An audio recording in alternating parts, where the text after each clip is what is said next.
Hello बच्चों, कैसे हैं आप सभी लोग। आशा करता हूं कि आप सभी लोग बहुत अच्छे से होंगे। तो बच्चों, आज हमारा जो लेक्चर शुरुआत होने वाला है वो है फोटोसिंथेसिस इन हायर प्लांट का लेक्चर नंबर 5, जो कि आज हमारा लास्ट लेक्चर होने वाला है बच्चों।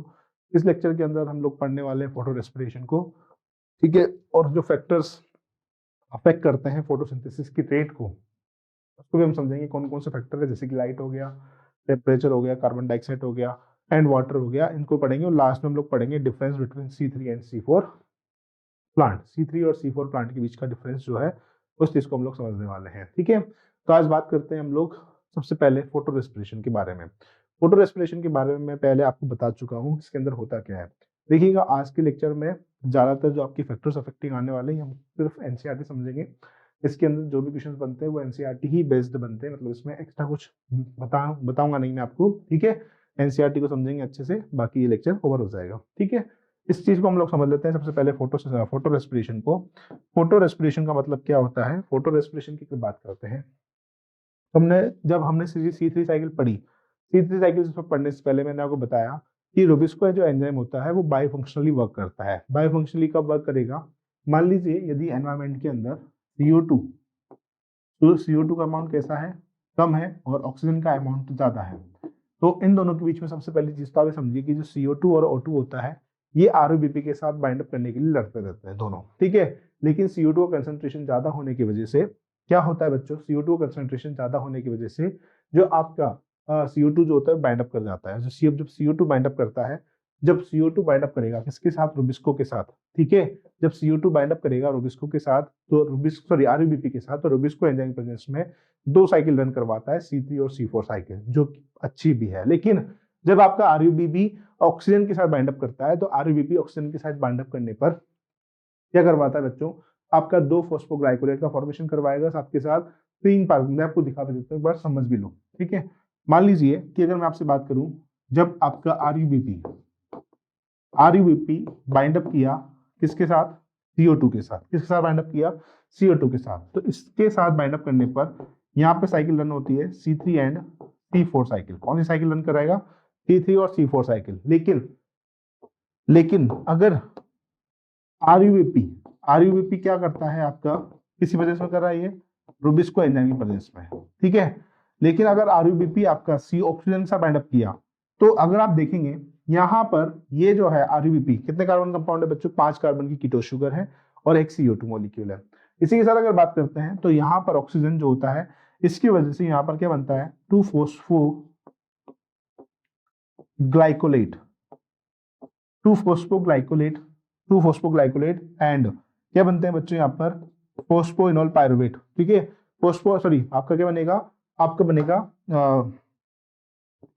Phosphoric acid. क्या बनेगा, 3 फॉस्फोग्लिसरिक एसिड बनता है। क्या बनेगा, 3 फॉस्फोग्लिसरिक एसिड बनता है। 3 फॉस्फोग्लिसरिक एसिड किसका फॉर्मेशन होता है, फॉस्फोग्लिसरिक एसिड का फॉर्मेशन होता है, पैप का फॉर्मेशन होता है, फॉस्फोग्लिसरिक एसिड का फॉर्मेशन होगा, ठीक है। तो PGA का फॉर्मेशन होता है बच्चों, फॉस्फोग्लिसरिक एसिड का फॉर्मेशन होगा। तो 2 फॉस्फोग्लाइकोलेट मतलब कि कितने कार्बन का है, ये 2 कार्बन का है, और ये कितने कार्बन का है बच्चों, 3 कार्बन का है। आप 5 कार्बन जो है खर्च कर रहे हो, 5 कार्बन यहाँ के कर रहे हो, उसको ले रहे हो। दैट मीन्स आपके करवा रहे हो, कार्बन को वेस्ट करवाने का काम कर रहे हो। और यहाँ पर इसके चलते किसका प्रोसेस चालू होता है बच्चों, फोटो रेस्पिरेशन चालू होता है। फोटो रेस्पिरेशन के दौरान क्या होता है बच्चों, कार्बन का लॉस होता है, फूड का फॉर्मेशन नहीं होता। लेकिन यदि आपका RUBP जब CO2 के साथ बाइंड अप कर रहा है, ये भी किसकी प्रेजेंस में हो रहा है, रूबिस्को एंजाइम की प्रेजेंस में।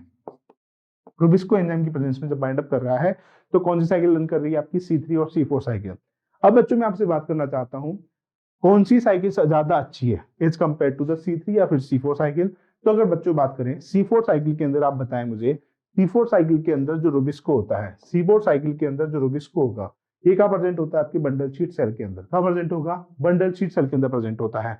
जबकि C3 साइकिल के अंदर जो आपका CO2 होता है, ये कहाँ प्रेजेंट होगा, आपकी मीजोफिल सेल के अंदर प्रेजेंट होगा। कौन, आपका रूबिस्को। कहाँ प्रेजेंट होगा बच्चों, आपके मीजोफिल सेल के अंदर। यहाँ प्रेजेंट होता है बच्चों मीजोफिल सेल के अंदर। किसके पास प्रेजेंट होता है बच्चों, मीजोफिल सेल के पास प्रेजेंट होता है। जबकि यहाँ कहाँ प्रेजेंट होगा, बंडल शीट सेल के पास प्रेजेंट होता है, ठीक है। तो बताइए सबसे ज्यादा आपके पास फोटो रेस्पिरेशन कहाँ देखने मिलेगा, फोटो रेस्पिरेशन सर हमको सबसे ज्यादा वहां देखने मिलेगा जहां पर रूबिस्को डायरेक्टली कॉन्टेक्ट में होगा किसके, एटमॉस्फेरिक ऑक्सीजन के। कैसे, वो हम बात कर लेते हैं। देखिएगा, जैसे कि अगर बात करते हैं ये C3 साइकिल के अंदर जो रुबिस्को के साथ डायरेक्टली बाइंड अप करने वाला जो कंपाउंड है वो कौन है आपका, पीजीए। क्या बना रहा है वो, पीजीए बना रहा है, ठीक है। लेकिन C4 साइकिल के अंदर जब रुबिस्को जो है आपका कहां प्रेजेंट है, रुबिस्को आपका प्रेजेंट है बच्चों कहां पर, बंडल शी सेल के अंदर। C4 साइकिल के अंदर बच्चों, C4 साइकिल के अंदर जो आपका CO2 बाइंड अप कर रहा है, किसका बाइंड अप कर रहा है, C4 बाइंड अप कर रहा है आपके phosphoenol pyruvate, sorry phosphoenol pyruvate के साथ, किसके साथ, फॉस्फोइनोल पायरुवेट के साथ बाइंड अप, किसके साथ बाइंड अप कर रहा है, पीपी के साथ बाइंड अप कर रहा है। तो पीपी के साथ बाइंड अप करने की वजह से इस जगह पर जो आपका बंडल शीट सेल है, दैट मींस C4 साइकिल है, इसके अंदर आपके CO2 के बाइंड अप करने के चांसेस बढ़ जाते हैं। क्यों, क्योंकि ये जो है बच्चों ये इसके पास डायरेक्टली किसी कांटेक्ट में नहीं आ रहा है, CO2 आपके रुबिस्को के कांटेक्ट में नहीं आ रहा है, लेकिन ऑक्सीजन की जो है बाइंड अप करने के चांसेस कहां पर ज्यादा है, आपके C3 साइकिल के अंदर। अब एनसीईआरटी क्या कहती है, इस चीज को आप समझो, फिर मैं आपको दोबारा से फिर इस चीज को समझाऊंगा, पहले आप इस चीज को देखो। Let us try to understand one more process, एक प्रोसेस को समझ लेते हैं, that creates important difference between C3 and C4 plant, जो कि क्या करता है बच्चों, C3 और C4 प्लांट के बीच में डिफरेंस को क्रिएट कर रहा है। कैसे कर रहा है, this is called the photo respiration. क्या कहलाता है बच्चों, ये फोटो रेस्पिरेशन कहलाता है, right. This is called the photo respiration, जो कि डिफरेंस क्रिएट कर रहा है किसके बीच में, आपके C3 और C4 प्लांट के बीच में, राइट। देखो देखो क्या कह रहा है, to understand the photorespiration को समझने के लिए we have to know little bit more about the first step of Calvin pathway. हमको सबसे पहले किसकी बात करनी पड़ेगी, केल्विन पाथवे की बात करनी पड़ेगी। अब देखिए केल्विन पाथवे के अंदर मैं आपको सीधा सीधा बताता हूँ, केल्विन पाथवे जो होता है कहाँ चलता है बच्चों, मीजोफिल सेल के अंदर रन करता है। किसके अंदर रन करेगा, मीजोफिल सेल के अंदर रन करेगा। जब मीजोफिल सेल के अंदर रन करेगा, बाहर से आ रही है कौन, एटमोस्फेरिक CO2। एटमोस्फेरिक CO2 जो आ रही है वो आपकी बाइंड अप कर रही है किसके साथ बच्चों, RUBP के साथ, ठीक है। RUBP के साथ बाइंड अप करके क्या बना रही है, रुबिस्को एंजाइम की प्रोसेस में फॉस्फोग्लिसरिक एसिड बना रहा है। क्या बना रहा है बच्चों, 3-PGA बना रहा है, मतलब कि फॉस्फोग्लिसरिक एसिड का फॉर्मेशन कर रहा है। दैट मींस यहाँ पर जो आपका C3 साइकिल है उसके अंदर जो मीजोफिल सेल है उसमें आपकी CO2 के साथ बाइंड अप करने के लिए ऑलरेडी डायरेक्टली कांटेक्ट में कौन है बच्चों, RUBP, राइबोलोज 1,5 बिस फॉस्फेट जो है वो ऑलरेडी प्रेजेंट है, जिसके कारण से क्या होता है बच्चों, CO2 और ऑक्सीजन के बीच में क्या चलता रहता है, आपके कंपटीशन चलता रहता है। जब आपका टेम्परेचर, या फिर मैं आपको बताऊं टेम्परेचर बढ़ जाता है, या फिर लाइट की इंटेंसिटी बढ़ जाती है, या फिर मैं आपसे बोलूं कि जब एनवायरमेंट के अंदर CO2 का कंसंट्रेशन कम हो जाता है, या फिर कहें हम लोग ऑक्सीजन का कंसंट्रेशन बढ़ जाता है, तो RUBP जो है रुबिस्को एंजाइम प्रोसेस में ऑक्सीजन को अपने साथ अटैच करके क्या करवाता है बच्चों, फोस्फोग्लाइकोलेट का फॉर्मेशन करवाता है, साथ के साथ 3-फॉस्फोग्लिसरिक एसिड का फॉर्मेशन करवाएगा, जिसकी वजह से 5 कार्बन जो है, 5 कार्बन क्या हो जाते हैं, वेस्ट हो जा रहे हैं। क्या हो जा रहे हैं, वेस्ट हो जा रहे हैं। तो जो फोटो रेस्पिरेशन हो रहा है वो एक प्रकार का वेस्टफुल प्रोसेस है, ठीक है। अगर मैं आपसे बात करता हूं बच्चों, जो फोटो रेस्पिरेशन है इसके अंदर फूड का फॉर्मेशन नहीं होता है, ठीक है। To understand the photorespiration we have to know about a little bit more about the first step of the Calvin pathway। देखो क्या कह रहा है, the first CO2 fix, जो पहला CO2 fix होगा, this is the reaction where RUBP, जिस जगह पर RUBP जो होता है बच्चों वो कंबाइन होता है CO2 के साथ। किसके साथ कंबाइन हो रहा है, CO2 के साथ, और क्या बनाता है, 2 मॉलिक्यूल बनाता है किसके, 3-फॉस्फोग्लिसरिक एसिड के। यहां तक आपको क्लियर हो गया सब कुछ, यस सर क्लियर हो गया। That is catalysed by rubisco, जो कैटलाइज किया जाता है किसके द्वारा, रुबिस्को के द्वारा, ठीक है। जैसे यहाँ पे दिखाया हुआ है कि RUBP जो है CO2 के साथ मिक्स होकर आपका रुबिस्को कैटलाइज कर रहा है, उसको 2 मॉलिक्यूल बना रहा है किसके, 3-फॉस्फोग्लिसरिक एसिड के, ठीक है। अब रुबिस्को जो है बच्चों सबसे ज्यादा मोस्ट अबंडेंट एंजाइम है पूरे वर्ल्ड के अंदर। हमने ये बात किसके अंदर पढ़ी थी, बायोमोलिक्यूल में पढ़ी थी। डू यू वंडर व्हाई, ऐसा क्यों, is characterised by the fact that is active site can bind, क्योंकि इसकी जो एक्टिव साइट है बच्चों, जो रुबिस्को की जो एक्टिव साइट है वो CO2 और OCT दोनों को जो है क्या कर सकती है, बाइंड अप कर सकती है, हेंस द नेम, ठीक है। इसलिए इसका नाम क्या रखा है, राइबोलोज 1,5 बिस फॉस्फेट कार्बोक्सिलेज ऑक्सीजनेज, इसका नाम रखा हुआ है, ठीक है। Can you think how this would be possible, क्या आप सोच सकते हैं क्या पॉसिबल है, हाँ सर बिल्कुल पॉसिबल है। Rubisco has much greater, Rubisco के पास क्या होती है, ज्यादा ग्रेटर एफिनिटी होती है, ध्यान रखना रुबिस्को के पास जो एफिनिटी है वो ज्यादा एफिनिटी है फॉर CO2, किसके लिए, CO2 के लिए। लेकिन एनवायरमेंट के अंदर बच्चों CO2 का कंसंट्रेशन कम होने की वजह से और ऑक्सीजन का कंसंट्रेशन ज्यादा होने की वजह से रुबिस्को को मजबूरन किसको बाइंड अप करना पड़ रहा है, ऑक्सीजन को बाइंड अप करना पड़ रहा है for CO2 where the CO2 ratio O2 is nearly equal. जब CO2 और O2 का रेशियो इक्वल हो जाता है, imagine what would happen if this were not so. Imagine करो यदि ऐसा ना हो, दिस बाइंडिंग इज कम्पिटेटिव। तो यहाँ पर क्या होता है बच्चों, इन दोनों के बीच में कंपटीशन होता है। हमने पढ़ा था कम्पिटेटिव इनहिबिटर के बारे में। तो यहाँ पर अगर बात करते हैं, जब CO2 और ऑक्सीजन का लेवल क्या हो जाता है, इक्वल हो जाता है, तो इस जगह पर क्या होगा बच्चों, आपका कंपटीशन बढ़ जाएगा। It is really relative concentration of oxygen and CO2 and that determine which of the two bind of the enzyme. ठीक है, it is the relative concentration. ये कैसा होता है, रिलेटिव कंसंट्रेशन होता है ऑफ O2 एंड CO2 का, that determine, जो कि डिटरमाइन करता है which of the two will bind to the enzyme, right? अब आगे समझो इस चीज को। इन C3 प्लांट के अंदर, किसके अंदर बच्चों, C3 प्लांट के अंदर oxygen does not bind to rubisco. Oxygen जो होती है बच्चों वो बाइंड नहीं करती है किसके साथ, रुबिस्को के साथ। हेंस CO2 फिक्स हो जाता है, सॉरी क्या बोल रहा है, इन C3 प्लांट, ओके क्या बोल रहा है बच्चों, इन C3 प्लांट के अंदर जो some CO2 some O2 does bind to the rubisco. मैं आपको बता रहा हूं बच्चों, ये लाइन क्या करिए, C3 प्लांट के अंदर, जो C3 प्लांट है उसके अंदर कुछ ऑक्सीजन जो है वो बाइंड कर जाती है किसके साथ, रुबिस्को के साथ। इसकी वजह से जो CO2 का फिक्सेशन है वो डिक्रीज हो जाता है। क्या हो जाएगा, डिक्रीज हो जाएगा। ठीक है, ये बात क्लियर हो गई आपको। Hence the RUBP instead being to convert 2 molecule of PGA bind with oxygen to form 1 molecule of phosphoglycerate या phosphoglycolate in the pathway called the photorespiration. ठीक है, अब समझना इस बात को। देखिए यहां से समझो इस चीज को ऐसे समझो।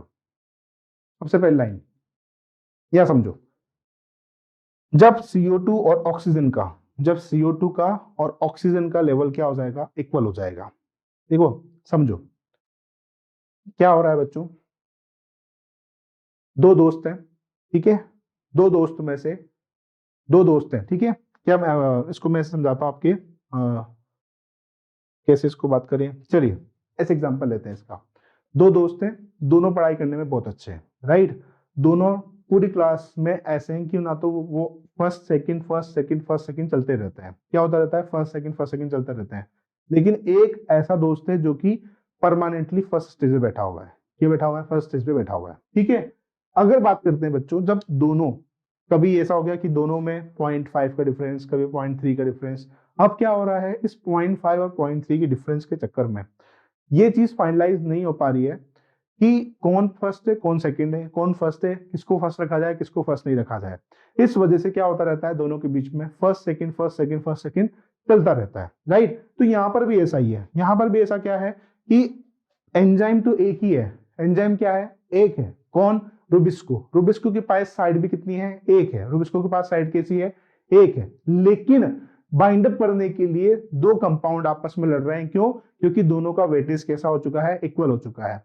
अब दोनों ही क्या कर जाएंगे, हल्के हल्के अमाउंट में बाइंड अप कर जाएंगे। इस वजह से क्या होगा बच्चों, जो रुबिस्को एंजाइम है वो ऑक्सीजन और CO2 दोनों के बाइंड अप करने पर आपके दो मॉलिक्यूल का फॉर्मेशन करेगा। किसके मॉलिक्यूल का फॉर्मेशन करेगा, दो मॉलिक्यूल के फॉर्मेशन से क्या होगा कि यहां पर जो RUBP है वो क्या करता है बच्चों, जो रुबिस्को एंजाइम है। अब देखो इस चीज को आगे समझो। हेंस इन C3 प्लांट में सम ऑक्सीजन जो होती है वो बाइंड अप कर जाती है किसके साथ, रुबिस्को के साथ। किससे बाइंड अप कर जाएगी, रुबिस्को के साथ बाइंड अप कर जाएगी। और CO2 का जो फिक्सेशन होना है वो क्या हो जाएगा, डिक्रीज हो जाएगा। इस वजह से जो RUBP जो प्रोडक्ट बनाना चाहिए उस प्रोडक्ट को ना बनाकर, या फिर उस प्रोडक्ट को कम बनाकर क्या कर रहा है, दूसरा प्रोडक्ट बना रहा है। That means hence the RUBP instead to being converted, जो RUBP जो है वो कन्वर्ट कर रहा है किसको, दो molecule of PGA bind with oxygen to form 1 molecule of phosphoglycerate. जिसमें क्या हो रहा है, ऑक्सीजन जब बाइंड हुई, ऑक्सीजन और CO2 के बाइंड होने पर, इस चीज को समझो यार तुम, मुझे लग रहा है कि नहीं समझ में आ रहा होगा। ऐसे देखो बच्चों, ये है आपका Rubisco enzyme, this is the Rubisco enzyme, ठीक है। अब बेसिकली क्या होना था बच्चों, इसमें होना ये था कि ऑक्सीजन है और CO2 है, ठीक है। ऑक्सीजन का कंसंट्रेशन मान लेते हैं ज्यादा है, CO2 कंसंट्रेशन कम है। क्या है, CO2 कंसंट्रेशन कम है। जब CO2 कंसंट्रेशन ज्यादा है तो CO2 क्या करेगा, बाइंड अप करेगा किसके साथ, इस रुबिस्को के साथ, इस रुबिस्को के साथ बाइंड अप करेगा। ठीक है सर, क्लियर। रुबिस्को के साथ जब CO2 बाइंड अप किया तो क्या प्रोडक्ट बनाएगा बच्चों, आपका 3-फॉस्फोग्लिसरिक एसिड बनाएगा। क्या बनाएगा, 3-फॉस्फोग्लिसरिक एसिड बनेगा। ठीक है, तो इस जगह पर क्या बन गया, आपका सही स्टेटमेंट, सही रिएक्शन चला गया। लेकिन अगर मैं कहूं कि आपका ऑक्सीजन जो है वो भी बराबर हो गया, ठीक है, और CO2 भी क्या हो गया, इंक्रीज हो गया। अब दोनों के बीच में क्या होगी, लड़ाई होगी। दोनों के बीच में क्या होगी, लड़ाई होगी। दोनों लड़ेंगे इस साइड पे बाइंड अप करने के लिए। अब दोनों क्या करते हैं बच्चों, दोनों इक्वल इक्वल अमाउंट में आकर बाइंड अप कर जाते हैं। ठीक है, पूरी तरीके से बाइंड अप नहीं कर पा रहे हैं, जिसकी वजह से CO2 के प्रेजेंस में RUBP को, सॉरी रुबिस्को को जो प्रोडक्ट बनाना चाहिए था वो प्रोडक्ट जो है वो कम अमाउंट में बनाएगा। किसे बनाएगा, कम अमाउंट में बनाएगा। तो अब देखिएगा C3 प्लांट में इस रुबिस्को की एक्टिव साइट पर ऑक्सीजन और CO2 के बाइंड अप करने पर क्या होता है, 2 मॉलिक्यूल ऑफ PGA, ठीक है, कितने molecule, 2 molecule, RUBP state being convert to molecule of PGA bind with oxygen to form 1 molecule of phosphoglycolate and क्या बनाएगा बच्चों, फॉस्फोग्लाइकोलेट इन द फॉस्फो। ठीक है, तो क्या बना रहा है बच्चों, यहाँ पे 2 मॉलिक्यूल तो बना रहा है किसके, 2 molecule of PGA bind with O2। दो मॉलिक्यूल जो बना रहा है वो किसके बना रहा है, PGA के बना रहा है। ठीक है, बना लिए। लेकिन अब जो ऑक्सीजन बाइंड अप करी है, bind with oxygen to form, oxygen के बाइंड करने की वजह से ये फॉस्फोग्लिसरेट या फॉस्फोग्लाइकोलेट भी बना रहा है कितने कार्बन का, 2 कार्बन का। और इसी पाथवे को क्या बोलते हैं हम लोग, फोटो रेस्पिरेशन बोलते हैं। In photorespiration pathway there is neither synthesize of sugar. Photosynthesis pathway में कभी भी किसका फॉर्मेशन नहीं होता है बच्चों, शुगर का फॉर्मेशन नहीं होता है, नॉर ऑफ ATP, ना ही ATP का फॉर्मेशन होगा। ठीक है, ध्यान रखना। rather it results in the release of CO2 within the utilization of ATP. In photorespiration pathway there is no synthesis of ATP. फोटोरेस्पिरेशन के दौरान ना तो ATP सिंथेसाइज होती है, ना ही NADPH का सिंथेसिस होता है। तो biological function of फोटोरेस्पिरेशन is not yet, अभी तक जो है फोटोरेस्पिरेशन का जो बायोलॉजिकल फंक्शन है वो पता ही नहीं चल पाया है। इन C4 फोटोरेस्पिरेशन, C4 प्लांट के अंदर जो फोटोरेस्पिरेशन होता है वो नहीं होता। क्यों नहीं होता, ऐसा इसलिए होता है क्योंकि this is because they have mechanism, इसके पास क्या है बच्चों, मैकेनिज्म है दैट इंक्रीज द कंसंट्रेशन, इसको बढ़ाने का, CO2 का कंसंट्रेशन बढ़ाने का at the enzyme site, that this take place where the C4 acid from the mesophyll cell is broken down in the bundle sheet cell to release CO2. This result in increase the intercellular substances of CO2. अब देखो एक चीज आप समझना बच्चों, जो आपका mesophyll cell और जो बंडल शीट सेल है, आपका जो रुबिस्को एंजाइम है वो कहाँ प्रेजेंट है, रुबिस्को एंजाइम जो है प्रेजेंट है आपकी बंडल शीट सेल के अंदर। अब CO2 जो है सबसे पहले किसके पास बाइंड अप कर रही है, आपकी CO2 बाइंड अप कर रही है आपके PEP के साथ, फोस्फोइनोल पायरुवेट के साथ। फोस्फोइनोल पायरुवेट के पास एक ही चीज है कि या तो वो CO2 को बाइंड अप करेगा, ठीक है, वो सिर्फ CO2 को ही बाइंड अप कर सकता है, वो O2 को बाइंड अप नहीं कर सकता। क्यों, क्योंकि उसके पास रुबिस्को की तरह ऐसा साइट नहीं है कि वो दोनों को ही बाइंड अप कर पाए। ठीक है, तो जब CO2 को बाइंड अप करेगा तो CO2 ही क्या होगी यहाँ पर, अब प्रोसेस में अंदर जाएगी। जब CO2 अंदर जाएगी तो CO2 से ही क्या बन पाएगा, यहाँ पर प्रोडक्ट का फॉर्मेशन होगा। तो यहाँ पर फोटो रेस्पिरेशन होने के कोई भी चांसेस देखने को नहीं मिलते हैं। This take place where C4 acid, इस वजह से जो C4 एसिड होता है फ्रॉम द मेसोफिल सेल, जो C4 एसिड होगा वो फ्रॉम द मेसोफिल सेल वो टूटेगा, broken down in the bundle sheath cell, किसके अंदर, बंडल शीट सेल के अंदर, और वहीं पे जाके क्या करता है बच्चों, CO2 को रिलीज करता है। This result in increase the intercellular concentration, इस कारण से क्या होता है, जो इंट्रासेलुलर जो बाहर की CO2 कंसंट्रेशन होती है वो इंक्रीज हो जाती है। अब समझना बच्चों क्या हो रहा है, इस चीज को समझो।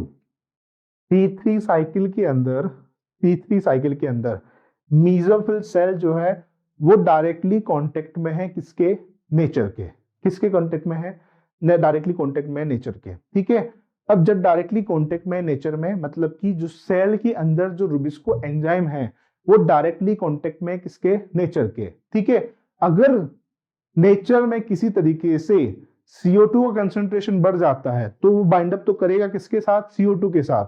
लेकिन यदि नेचर में या फिर एनवायरमेंट में CO2 का कंसंट्रेशन कम हो गया और ऑक्सीजन कंसंट्रेशन ज्यादा हो गया तो रुबिस्को जो है वो मोस्ट अबंडेंट प्रोटीन, मतलब कि उसके पास दोनों की एक्टिव साइट होने की वजह से क्या होगा कि वो ऑक्सीजन को बाइंड अप कर लेगा। इस वजह से C3 प्लांट के अंदर फोटो रेस्पिरेशन चलता है। लेकिन लेकिन लेकिन आपके C4 प्लांट में क्या हो रहा है, C4 प्लांट के अंदर CO2 जो है वो मीजोफिल सेल में तो आ ही रही है जैसे C3 में आ रही थी, लेकिन यहाँ पर बाइंड अप करने वाला कौन है, फोस्फोइनोल पायरुवेट। फोस्फोइनोल पायरुवेट जो होगा वो कन्वर्ट होगा किसके अंदर, मैलिक एसिड के अंदर। मतलब कि वहां पे जो प्रोसेस डायरेक्टली हो रहा था वो प्रोसेस यहाँ पर क्या होगा, या फिर मैं ये कहूं वहां पर जो C3 साइकिल है, C3 साइकिल में जो प्रोसेस अर्ली हो रहा था जिसके वजह से एनवायरमेंट के अंदर CO2 कंसंट्रेशन चाहे कम हो ज्यादा हो कोई फर्क नहीं पड़ रहा है, वो कंटिन्यूसली बाइंड अप करता चला जा रहा है। कौन, रुबिस्को। यहां पर क्या होता है बच्चों, C4 प्लांट के अंदर कि मैलिक एसिड जो होगा बच्चों सबसे पहले वो कहां जाएगा, बंडल शीट सेल में जाएगा। जब तक मैलिक एसिड आपके बंडल शीट सेल में पहुंचेगा तब तक बाहर जो C4 प्लांट है उसके बाहर CO2 का कंसंट्रेशन बढ़ता चला जाएगा। क्या होता चला जाएगा, बढ़ता चला जाएगा। जब वो वापस आएगा फिर से CO2 को बाइंड अप करेगा, फिर से क्या होगा, आपका साइकिल चल रन कर जाएगा। तो इस तरीके से यहां पर देखो क्या बोल रहा है कि देखो इस लाइन को समझना, this take place C4 acid जो होगा मीजोफिल सेल के अंदर broken down in bundle sheath cell. C4 जो होता है, C4 एसिड कौन है, malic acid aspartic acid from the mesophyll cell के से इज ब्रोकन डाउन, टूटता है किसके अंदर, बंडल शीट सेल के अंदर, और रिलीज करता है CO2 को, जिसकी वजह से कौन साइकिल चलती है बच्चों, वहां पर केल्विन साइकिल चलती है। In turn this ensure that the intercellular जो इंट्रा मतलब कि सेल के बाहर का जो कंसंट्रेशन होता है CO2 का वो इंक्रीज हो जाता है। In turn this ensure that the rubisco function is carboxylase minimise, जिसकी वजह से रुबिस्को का जो फंक्शन होता है वो मिनिमाइज हो जाता है। एंड ऑक्सीजन एक्टिविटी किसके लिए मिनिमाइज हो जाएगा, ऑक्सीजनेज एक्टिविटी के लिए। Now that you know that C4 plant जो होता है, अब ध्यान रखना कि C4 प्लांट के पास किसकी कमी होती है, फोटो रेस्पिरेशन की कमी होती है। ठीक है, you probably can understand why productivity and yield are better in this plant. क्यों C4 प्लांट की जो प्रोडक्टिविटी होती है या फिर यील्ड होती है ज्यादा अच्छी है। In addition these plant show tolerance, ये जो प्लांट होते हैं बच्चों ये हाई टेम्परेचर के अंदर टॉलरेट कर जाते हैं। Based on the about discussion, इससे पहले वाले डिस्कशन में, can you compare this plant showing C3 and C4 pathway, use the table format हम लोग बात करेंगे। ठीक है, तो चीज है, चलो समझते हैं। आई होप सो कि आपको ये चीज बिल्कुल क्लियर हो गई होगी। ठीक है, क्लियर, चलिए बढ़िया, वेल डन। अब बात करते हैं हम लोग बच्चों फैक्टर्स अफेक्टिंग फोटोसिंथेसिस। कौन कौन से फैक्टर हैं जो कि फोटोसिंथेसिस को अफेक्ट करते हैं।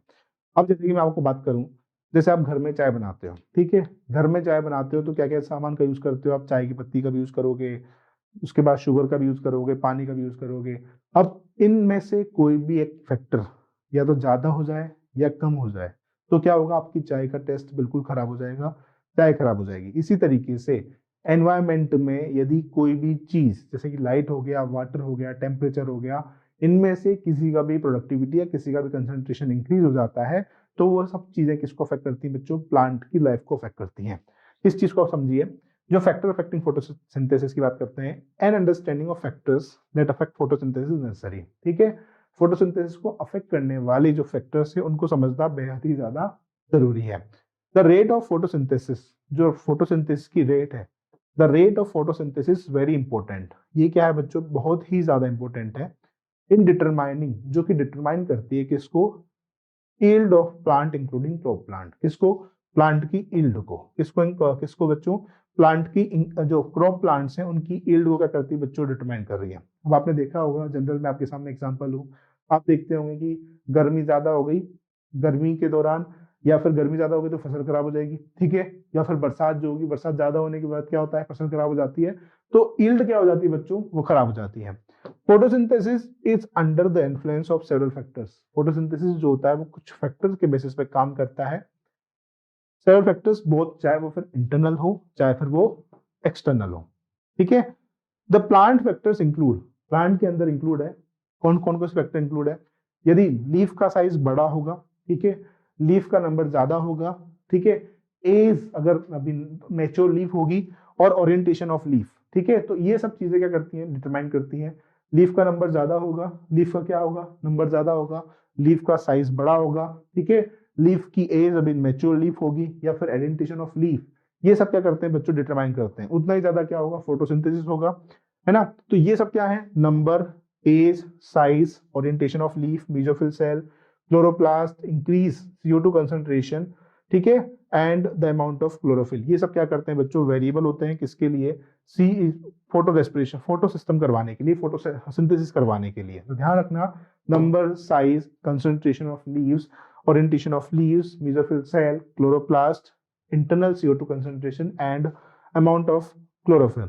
द प्लांट और इंटरनल फैक्टर्स, जो प्लांट या फिर इंटरनल फैक्टर्स जो होते हैं बच्चों वो डिपेंडेंट होते हैं किसके ऊपर, जेनेटिक प्री डिपोजिशन के ऊपर, मतलब कि जो जीन पहले से डिपोजिशन है उनके ऊपर भी डिपेंडेंट होंगे, किसके लिए, for the growth of plant के लिए। The external factor would include the ability of sunlight, external factor में कौन इंक्लूड है, सनलाइट, ठीक है, लाइट हो गया, टेम्परेचर हो गया, CO2 कंसंट्रेशन हो गया एंड वाटर हो गया। ये 4 फैक्टर हैं जो कि किसके लिए रिस्पॉन्सिबल है बच्चों, फोटोसिंथेसिस के लिए। इंटरनल फैक्टर कौन कौन से हैं, तो इंटरनल फैक्टर हो गए, नंबर हो गया, एज हो गया, साइज हो गया, ठीक है, लीफ का ओरिएंटेशन हो गया, मेसोफिल सेल हो गई, क्लोरोप्लास्ट हो गए, इंटरनल CO2 कंसंट्रेशन हो गया और अमाउंट ऑफ क्लोरोफिल हो गया, ठीक है। As a plant photosynthesis all this factor will simultaneously affect its rate, ठीक है, फोटोसिंथेसिस के लिए सारे फैक्टर्स जितने बताए गए हैं ये सब फोटोसिंथेसिस की रेट को क्या करते हैं बच्चों, अफेक्ट करते हैं। हेंस दो सेवरल फैक्टर, काफी सारे फैक्टर्स जो हैं वो इंटरेक्ट करते हैं साइमल्टेनियसली अफेक्ट द फोटोसिंथेसिस और CO2 फिक्सेशन, जो कि क्या करते हैं बच्चों, काफी सारे फैक्टर आपस में इंटरेक्ट करते हैं, जिसके कारण से क्या होता है बच्चों, इसके कारण से फोटोसिंथेसिस और CO2 फिक्सेशन के अंदर प्रॉब्लम आती है। Usually one factor is major cause or is the one that limits the rate, ठीक है, कोई भी एक फैक्टर जो होता है वो क्या करता है, सारे के सारे प्रोसेस को गड़बड़ा देता है, क्योंकि एक फैक्टर यदि गड़बड़ाया, यदि आपने जो चाय पत्ती, अगर चाय बनाई है उसके अंदर चाय ज्यादा डाल दी, चाय की पत्ती ज्यादा डाल दी, तो क्या हो जाएगी, आपकी चाय कड़वी हो जाएगी। तो कोई भी एक फैक्टर जो है वो भी एक मेजर इश्यू हो सकता है बच्चों, किसी भी चीज को या फिर रेट को लिमिट कराने के लिए। At any point the rate will determined by the factorability of the suboptimal level, ठीक है। चलिए आगे बात करते हैं बच्चों इसमें। When several factors that affect, जब काफी सारे फैक्टर्स अफेक्ट करते हैं किसी भी बायोकेमिकल प्रोसेस को, तो ब्लैकमान्स, ठीक है, ध्यान रखना है इसको, ब्लैकमान 1905 में उन्होंने एक थ्योरी दी जिसका नाम रखा लॉ ऑफ लिमिटिंग फैक्टर। क्या नाम रखा, law of limiting factor come into A factor.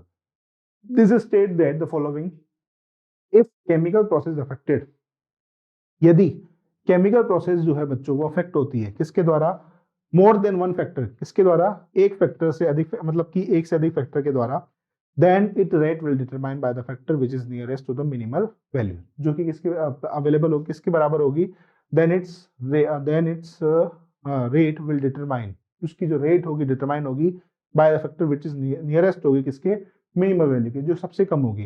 It is the factor which directly affect the process of its quantity is change. देखो हमने इससे पहले एक चीज पढ़ा बायोमोलिक्यूल के अंदर बच्चों, कि कोई भी चीज जो होती है वो ऑप्टिमम टेम्परेचर पर जाकर बेहद अच्छे से काम करती है, ठीक है। यदि कोई भी फैक्टर जो होता है वो या तो कम हो जाए या फैक्टर ज्यादा हो जाए, तो उसकी वजह से क्या होता है, बाकी सारे फैक्टर्स जो होते हैं वो अपने मिनिमम लेवल पे काम करते हैं, जिसकी वजह से क्या होता है, जो यील्ड होती है, जो काम करने का प्रोसेस होता है वो बिल्कुल चेंज हो जाता है, वो या तो कम लेवल पहुंच जाएगा या फिर ऐसा हो जाएगा कि वो पूरे क्रॉप को ही डैमेज कर देगा। फॉर एग्जाम्पल, जैसे कि एग्जाम्पल दिया हुआ है, the presence of green leaf, ठीक है, किसकी बात कर रहा है, जो green leaf and optimum light and CO2 condition, the plant may not photosynthesis if the temperature is very low. जैसे क्या बोल रहा है, यदि ग्रीन लीफ है, क्या है यहाँ पर, लीफ ग्रीन हो रखी है, ऑप्टिमम लाइट आपने दे रखी है, CO2 कंडीशन बहुत अच्छी है, लेकिन लेकिन लेकिन टेम्परेचर जो है वो कम है, तो क्या नहीं होगा, फोटोसिंथेसिस नहीं होगा। मतलब कि इसके कहने का मतलब ये है कि एक फैक्टर यदि ज्यादा है या एक फैक्टर कम है तो वो पूरे के पूरे स्टेप को खराब कर सकता है। तो एक फैक्टर का ऑप्टिमम वैल्यू पर होना बहुत ही ज्यादा क्या है बच्चों, जरूरी है। ये बात किसने कही, आपकी ब्लैकमान ने कही, लॉ ऑफ लिमिटिंग फैक्टर के द्वारा। किसके द्वारा कही बच्चों, लॉ ऑफ लिमिटिंग फैक्टर के द्वारा। Will start photosynthesis.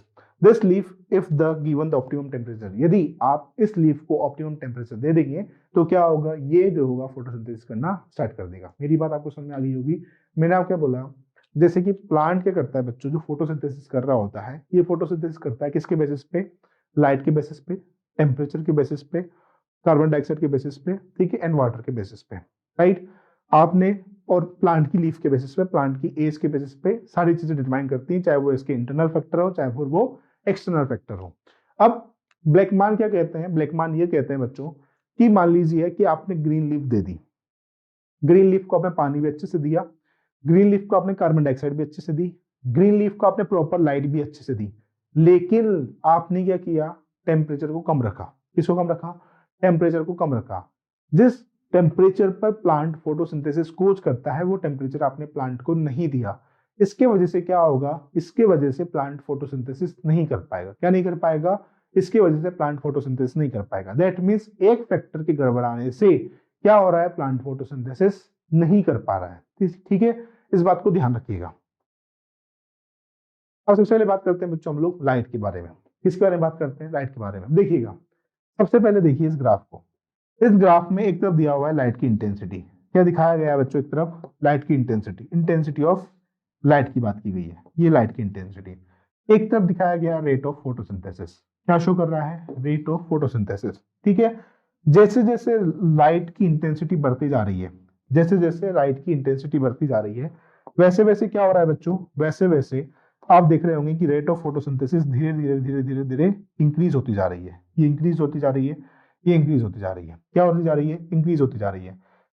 अब देखिएगा, एक टाइम ऐसा आया कि आपने इस पॉइंट के बाद, ये जो पॉइंट आपको दिखाई दे रहा है, ये जो पॉइंट आपको दिखाई दे रहा है, इस पॉइंट के बाद प्लांट के अंदर जो फोटोसिंथेसिस की जो रेट थी वो क्या हो गई, आपकी सैचुरेट हो गई। मतलब कि अब इस कंडीशन पर आकर, कौन सी कंडीशन पर आकर, इस कंडीशन पर आकर प्लांट ओनली ऑन फोटोसिंथेसिस कर रहा है। किस कंडीशन पे आके, सिर्फ और सिर्फ इस कंडीशन में प्लांट फोटोसिंथेसिस कर रहा है।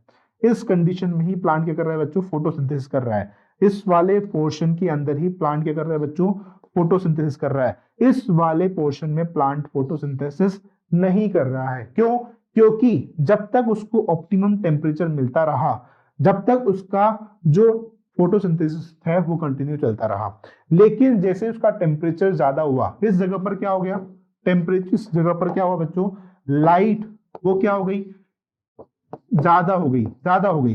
ठीक है, इस जगह पर लाइट कैसी थी बच्चों, ऑप्टिमम थी। कैसी थी बच्चों, ऑप्टिमम थी। ऑप्टिमम से ज्यादा यदि लाइट है, ऑप्टिमम से ज्यादा क्या है, लाइट है, तो प्लांट फोटोसिंथेसिस नहीं करेगा। सिर्फ और सिर्फ ऑप्टिमम टेम्परेचर पर जाकर ही प्लांट क्या करता है बच्चों, फोटोसिंथेसिस करता है। जैसे जैसे आपने लाइट की इंटेंसिटी को बढ़ाया, वैसे वैसे फोटोसिंथेसिस करने का प्रोसेस इंक्रीज होता गया। लेकिन कब तक, जब तक उसको एक ऑप्टिमम लाइट मिलती रही।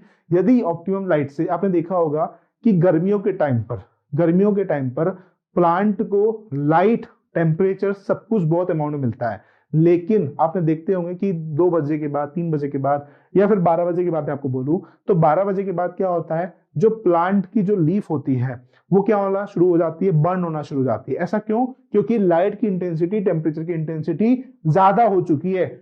गर्मियों के टाइम पर जो प्लांट फोटोसिंथेसिस करता है वो कब तक करेगा, 11 बजे तक, मैक्स टू मैक्स 11 बजे तक करेगा। इसके बाद प्लांट फोटोसिंथेसिस नहीं कोस करता। तो ध्यान रखिएगा, यदि आपने लाइट की इंटेंसिटी को ऑप्टिमम टेम्परेचर से ज्यादा या फिर ऑप्टिमम लाइट कंडीशन से ज्यादा बढ़ा दिया तो प्लांट फोटोसिंथेसिस नहीं करेगा। तो ये बात ये कह रहा है, देखिएगा क्या बोल रहा है, we need to distinguish between the light quality. हमको देखना चाहिए लाइट क्वालिटी किसके बीच में, light quality and light intensity के बीच में डिस्टिंग्विश करना चाहिए। ठीक है, इन दोनों के बीच में डिफरेंस मैं आपको बताने वाला हूं। And duration exposure of the light while discussion light as a factor.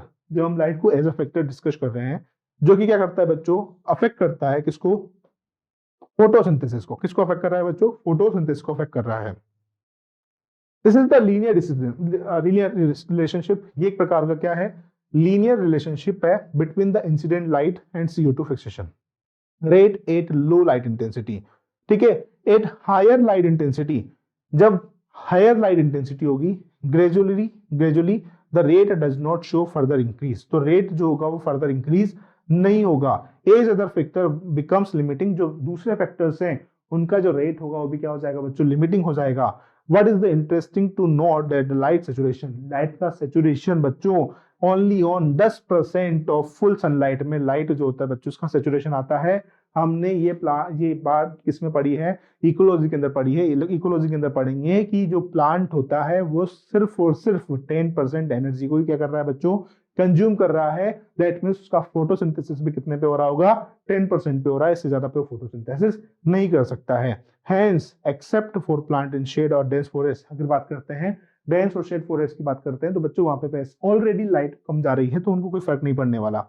ठीक है, वो ऑलरेडी रेयरली लिमिटिंग फैक्टर है। कैसा फैक्टर है, नेचर में रेयरली लिमिटिंग फैक्टर है। ठीक है, increase incident light beyond a point, यदि आपने इंसिडेंट लाइट को इंक्रीज कर दिया cause the breakdown of chlorophyll A and decrease in photosynthesis, जिसकी वजह से क्या होगा, जो क्लोरोफिल ए होगा उसका ब्रेकडाउन हो जाएगा एंड डिक्रीज हो जाएगा क्या, फोटोसिंथेसिस। राइट, समझ में आ गया आपको लाइट। अब दूसरा फैक्टर आता है बच्चों आपका कार्बन डाइऑक्साइड का कंसंट्रेशन। क्या आएगा, कार्बन डाइऑक्साइड का कंसंट्रेशन। कार्बन डाइऑक्साइड भी बच्चों क्या है, एक प्रकार का मेजर लिमिटिंग फैक्टर है फॉर द फोटोसिंथेसिस। किसके लिए, फोटोसिंथेसिस के लिए। दिस कंसंट्रेशन इज वेरी लो, जो कंसंट्रेशन, ये कंसंट्रेशन जो होगा CO2 का यदि लो है एटमॉस्फेयर में, कितना, 0.3 से लेकर 0.4% तक। इंक्रीज इन कंसंट्रेशन, यदि आपने कंसंट्रेशन को इंक्रीज किया कितना, 0.05%, can cause the increase in CO2 fixation rate, जिसकी वजह से क्या होगा, CO2 का फिक्सेशन रेट जो होगा इंक्रीज हो जाएगा। बियॉन्ड दिस, अगर आपने इससे ज्यादा बढ़ाया तो लेवल जो होगा वो क्या कर देगा, लंबे समय तक क्या कर देगा बच्चों, फोटोसिंथेसिस के रेट को डैमेज कर देगा। तो ये बात समझ में आ गई। लो होता है किस पर, 0.3 से लेकर 0.4 तक, लेकिन आपको इसने इंक्रीज कर दिया, ग्रेजुअली इंक्रीज किया कितना, 0.5% तक। तो ये करता है बच्चों, CO2 से फिक्सेशन करके आराम से फोटोसिंथेसिस को करेगा। लेकिन आपने इससे ज्यादा बढ़ा दिया तो इस कारण से क्या होगा, ये फोटोसिंथेसिस करने में सक्षम नहीं हो पाएगा। अब देखिए C4, C3 और C4 प्लांट की बात कर रहा है। In C3 plant, C3 and C4 plant respond differently to CO2 concentration, दोनों के अंदर CO2 कंसंट्रेशन कैसा है, अलग अलग है। ठीक है, एट लो लाइट कंडीशन पे neither group respond to high CO2 concentration. Low light concentration पे क्या होता है, कभी भी हाई CO2 कंडीशन जो होता है वो अप्लाई नहीं होता। एट हाई लाइट इंटेंसिटी में both C3 and C4 plant show increase in rate of photosynthesis. High light intensity, इस पॉइंट को ध्यान रखना बच्चों, हाई लाइट इंटेंसिटी में दोनों C3 एंड C4 प्लांट जो है वो इंक्रीज करते हैं किसको, रेट ऑफ फोटोसिंथेसिस को। What is the important to note that the C4 show saturation. अब अगर बात करें बच्चों, C4 का जो सैचुरेशन होता है वो as compare to C3, come CO2 पर भी क्या आ जाता है, उसका सैचुरेशन आ जाता है। तो यहाँ पर ये कह रहा है कि what is the important note, the C4 plant show, जो C4 प्लांट है बच्चों वो शो करते हैं सैचुरेशन इज अबाउट 360, कितने पर, 360 पर। जबकि आपका C3 प्लांट जो होते हैं वो रेस्पॉन्ड करते हैं CO2 के रेस में, कंसंट्रेशन सैचुरेशन इज सीन कब, जब आपका 450 से ऊपर चला जाए। The current ability of CO2 level is limiting to the C3 plant. ठीक है, दस जो करंट एबिलिटी होगी CO2 की वो क्या होगी, कम लिमिटिंग होगी किसके लिए, C3 प्लांट के लिए। The fact that C3 plant respond to high CO2 concentration, जो C3 प्लांट होते हैं बच्चों वो रेस्पॉन्ड करते हैं हाई CO2 कंसंट्रेशन में by showing increase the rate of photosynthesis, ताकि क्या हो सके उनके अंदर रेट ऑफ फोटोसिंथेसिस को इंक्रीज किया जा सके। Leading to high productivity has been used for some greenhouse crops, जो ग्रीन हाउस क्रॉप्स होती हैं सच एज टोमेटो हो गया, ठीक है ध्यान रखना, such as tomato used for the some greenhouse crops such as tomato, bell pepper, they are allowed to grow in carbon dioxide in rich atmosphere that is the high. ठीक है, इनको जो होती है हाई कार्बन डाइऑक्साइड की requirement होती है। अगला आता है आपका temperature. The dark reaction being enzymatic, जो डार्क रिएक्शन होगी, मतलब कि डार्क रिएक्शन मतलब क्या हो गया आपका, जो डार्क रिएक्शन है आपका जिसके अंदर आप ग्लूकोज का फॉर्मेशन कर रहे हो वो एंजाइमेटिक एज टेम्परेचर कंट्रोल्ड। ठीक है, दो light reaction are also temperature sensitive, light reaction जो है वो भी क्या है, सॉरी लाइट रिएक्शन जो है वो भी क्या है आपकी टेम्परेचर सेंसिटिव है, they are affect to be much lesser extent. C4 plant respond करते हैं, C4 प्लांट जो होते हैं बच्चों वो हाई टेम्परेचर पर अफेक्ट करेगा and show high rate of photosynthesis, और वहीं पे क्या दिखाएगा, हाई रेट ऑफ फोटोसिंथेसिस दिखाता है। जबकि C3 प्लांट जो होते हैं वो लो टेम्परेचर पर, मतलब कि ऑप्टिमम टेम्परेचर पर क्या कर जाते हैं आपके फोटोसिंथेसिस शुरू करते हैं। The temperature optimum for photosynthesis of different plant, जो टेम्परेचर होगा फोटोसिंथेसिस के लिए वो अलग अलग प्लांट के लिए अलग अलग होगा। Tropical plant have higher temperature, tropic plant को जो होता है वो हायर टेम्परेचर की रिक्वायरमेंट होती है, ठीक है। Higher temperature optimum then the plant that एडapted टू टेम्परेट क्लाइमेट, जो कि एडप्ट करते हैं किसके अंदर, टेम्परेट क्लाइमेट के अंदर। क्लियर, चलिए आगे बढ़ते हैं बच्चों, वाटर की बात करते हैं। तो even though water is one of the reactant, water भी एक प्रकार का रिएक्टेंट है in the light reaction, the effect water is factor is more though it's affect on plant rather than directly on photosynthesis. Water stage close the stoma, water stage, water यदि ज्यादा हो जाए तो स्टोमा क्लोज हो जाते हैं, hence reducing the CO2 ability, जिसके कारण क्या होता है CO2 एबिलिटी हो जाती है। Beside water stage also makes leaf wilt, इसके कारण भी क्या होता है, लीफ जो होती है वो विल्ट हो जाती है, ठीक है। वाटर स्टेज जो होता है वो लीफ विल्ट कर सकता है, thus reducing the surface area of leaf their metabolic activity as well. यदि आपने इसका सरफेस एरिया क्या कर दिया, सरफेस एरिया क्या कर दिया, इसका सही कर दिया, तो इसके अंदर क्या होगी, मेटाबॉलिक एक्टिविटी सही हो जाएगी, ठीक है। तो ये है आपका फैक्टर्स अफेक्टिंग द वाटर। अब इस चीज को समझ लेते हैं बच्चों, क्या क्या है इसके अंदर। तो सबसे पहले देखिए cell type, cell type in which, cell type in which the Calvin cycle take place. Cell type कौन सी, सेल जो cell type in which the Calvin cycle take place. Three plant के अंदर केल्विन साइकिल कहाँ पे चलती है बच्चों, मीजोफिल सेल के अंदर। किसके अंदर, मीजोफिल सेल के अंदर, मीजोफिल सेल के अंदर, ठीक है।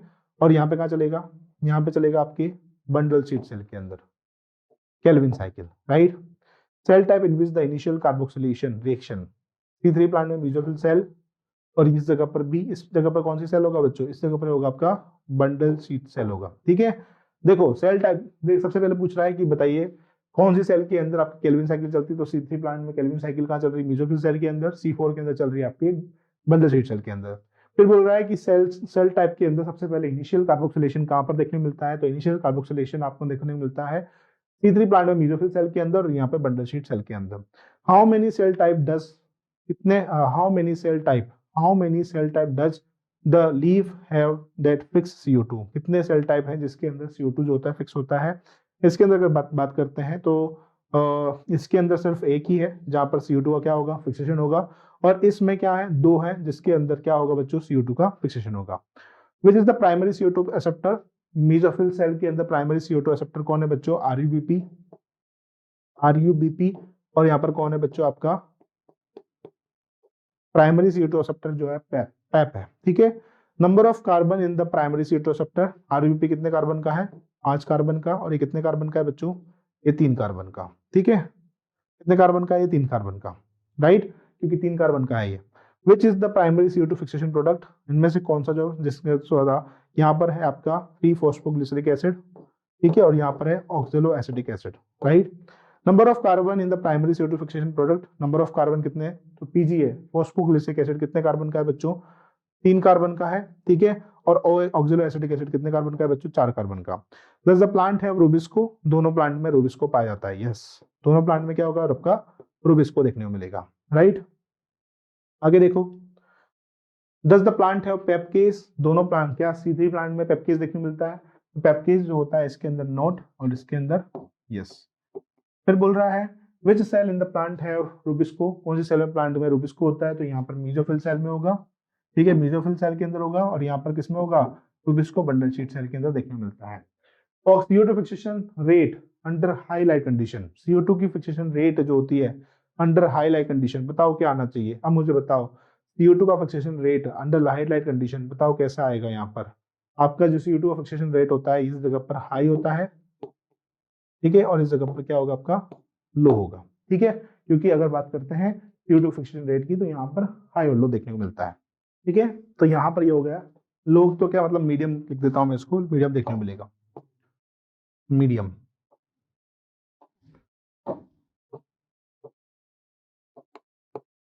अब मुझे बताओ whether photo respiration is present at low light intensity, तो फोटोसिंथेसिस जो होता है वो लो लाइट इंटेंसिटी पे टेक प्लेस होगा।